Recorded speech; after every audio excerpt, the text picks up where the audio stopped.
Tips mengontrol emosi.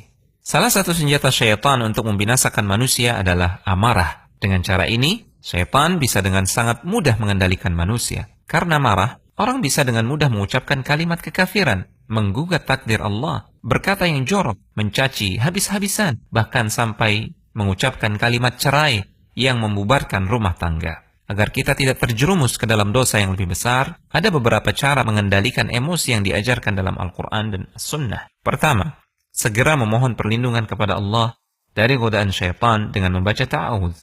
A'udzu billahi minasyaitonir rajim. Aku berlindung kepada Allah dari syaitan yang terkutuk. Karena sumber amarah adalah syaitan, sehingga godaannya bisa diredam dengan memohon perlindungan kepada Allah.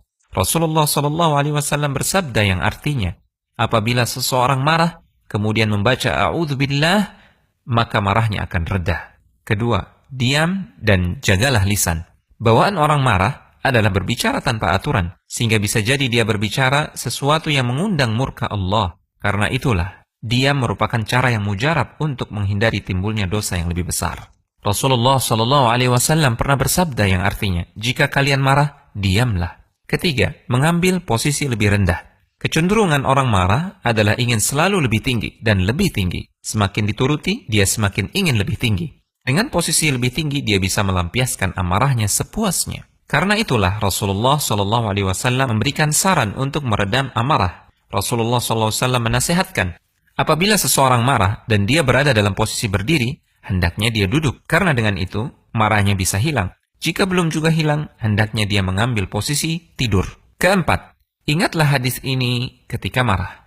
Dari Mu'adz bin Anas al-Juhani radhiyallahu ta'ala anhu, Rasulullah SAW bersabda yang artinya, siapa yang berusaha menahan amarahnya, padahal dia mampu meluapkannya, maka Allah akan memanggilnya di hadapan seluruh makhluk pada hari kiamat, sampai Allah menyuruhnya untuk memilih bidadari yang dia kehendaki. Dalam hadis yang lain, Rasulullah SAW bersabda yang artinya, siapa yang menahan emosinya, maka Allah akan menutupi kekurangannya. Siapa yang menahan amarahnya, padahal jika dia mau, dia mampu melampiaskannya, maka Allah akan penuhi hatinya dengan keridhaan pada hari kiamat. Kelima, segera berwudu atau mandi. Marah itu dari syaitan, dan syaitan tercipta dari api. Padamkan dengan air yang dingin. Dalam sebuah hadis dari Urwah As-Sa'di radhiyallahu ta'ala anhu, disebutkan, sesungguhnya amarah itu berasal dari syaitan, dan syaitan diciptakan dari api, dan api bisa dipadamkan dengan air. Apabila kalian marah, hendaknya kalian berwudu. Konsultasi syariah.com